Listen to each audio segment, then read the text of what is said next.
રામ રામ રામ રામ ના રામ મારા હરસિદ્ધિના ખૂબ જાજા રામ અસલ પરમારની પેઢીની અસલ પરમારના કુળની માતા હું હરસિદ્ધિ હો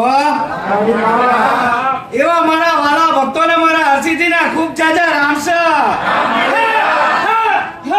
હૈયે લઈને ફરનારા મારા વાલા ભક્તો એવા તમારા હૈયે વસેલી તમારી માતાના મારા ખૂબ જાજા રામ એ જગતમાં હું હરસિદ્ધિ એવું બોલું છું અને મારા ભક્તો એવું સાંભળે છે અને હું હરસિદ્ધિ એવું બોલું છું અને મારા ભક્તો સાંભળે છે અને મારો રામ બનાવે છે હો ભાઈ જગતની અંદર મારા બોલ મારા શબ્દો તમે સાંભળો છો તમારી માને વાલા લાગે છે અને તમારું જીવન પરિવર્તન થાય છે આવું મારું હરસિદ્ધિ કેવું છે જગત ફરી ગયા જગત ફરી આયા દુનિયા ફરી આયા પણ ક્યાંય શેડા મળ્યા નહીં અને ફરીને કદાચ ભટકીને થાકી ગયા હોય અને કદાચ છેલ્લો શેડો મળ્યો હોય કે પરમારની પેઢીએ જવું છે એ બોડ ગામમાં જવું છે સાણંદ તાલુકાના બોડ ગામમાં જવું છે અને કદાચ એવી આશા લઈને આવેલા હોય ને એવાનો હું હરસિદ્ધિ જરૂર કહીશ નિરાશ નહીં જવા દઉં આવા મારા હરસિદ્ધિના રામ જેટલો તમે ભાવ ને જેટલો હરખ ને જેટલો ઉમળકો લઈને આયા છો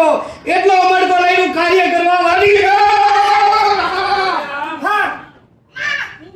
જેટલો તમે હરખ ને ઉમળકો લઈને આયા છો એટલા હરખ ને એટલા ઉમળકે કાર્ય કરવા વાળી હું માતા છું એવા મારા હરસિદ્ધિના રામ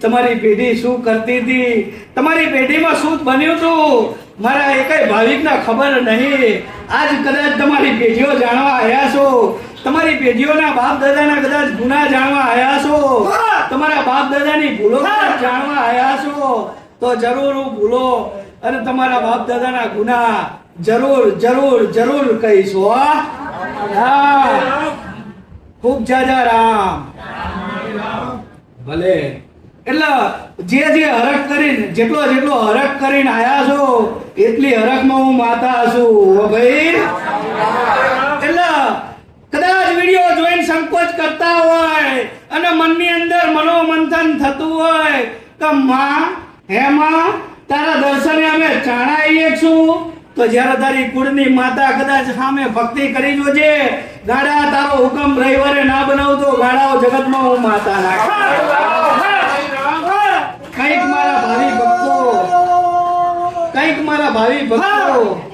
કંઈક મારા ભાવિ ભક્તો મારા દર્શનની આશા રાખીને બેઠા છો કે માં આ રવિવાર આવશે આવતો રવિવારે આવશે પણ માં તારા દર્શને આવવામાં સમય ગમે ત્યાં રવિવાર આવે એટલે કંઈક ને કંઈક કારણ બની જાય છે એ કારણ બનશે ને તો તમારું દુઃખ હવે તમને નડવા વાળું દુઃખ કારણ બનશે પણ અહીંયા જે આયા અને એને નડવા વાળાને કદાચ વેટાડી ઘોટાડીને કદાચ આની અંદર બાંધીને બહાર ના નાખ્યો જગતમાં હું મેળડી નહીં અસલ પરમારની પેઢીની ઉગતાની મેળડી અસલ પરમારની ધાર જેવી માતા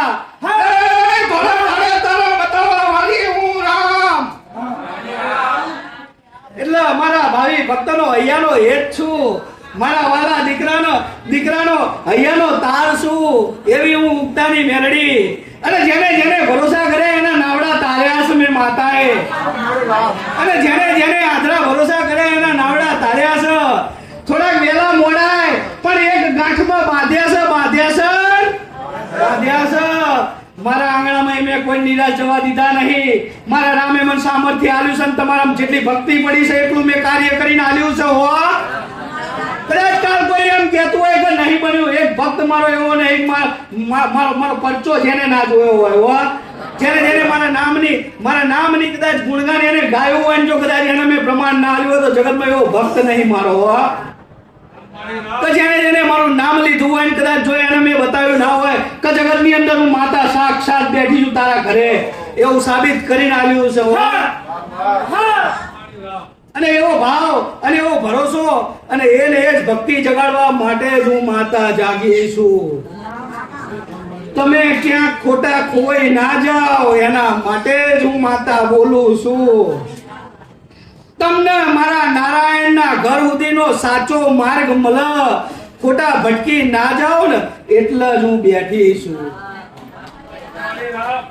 એટલે કોઈનું કીધું કઈ સાંભળવું નહીં. પેલા મારો અનુભવ કરવો, મારો વિડીયો જોઈને કદાચ છાણા માના આવીને છેડે બેસી રહું કા માતા કહેશે સાચું કહેશે કે ખાલી વાતો છે. હે પેલા 2 રવિવાર 4 રવિવાર મારા શબ્દો સાંભળી જોવા. અહીંયાનું આ મારા ફળિયાનું પરિવર્તન તમારે જોઈ લેવું કેવું છે શું છે, પછી મારા ઉપર ભરોસો કરવો. લ્યા જગતની અંદર હું એ માતા છું. પણ પેલા મારો અનુભવ તો કરજો. એક રવિવાર નવા આવ્યા હોય અને ખાસ કહું છું કે એક રવિવાર મારો અનુભવ કરજો, 2 રવિવાર મારો અનુભવ કરજો, અને 3જા રવિવારે કદાચ મનમાં સંકોચ થતા તમારા કાર્ય રામ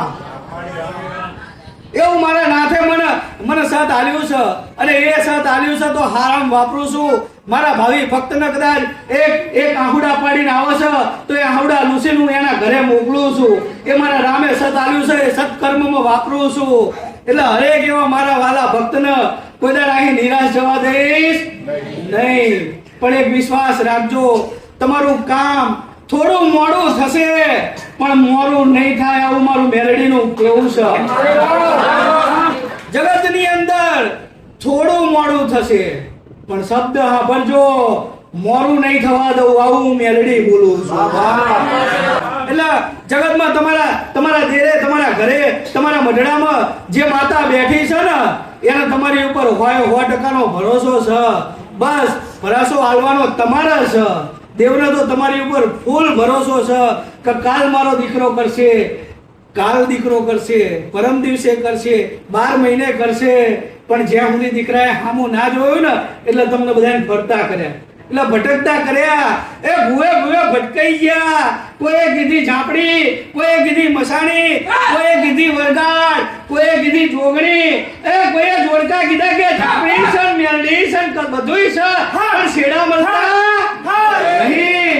કોઈ કે કુંડની માતા તમારી આ છે, પણ કોઈ બતાવતું નહીં તમારા છયા બાપે કુંડની માતા પૂજી હતી. હે અને જગતમાં નામ સુધી લઈને આવવા વાળી શું તારા આ બાપે વારીએ માતા પૂજી હતી.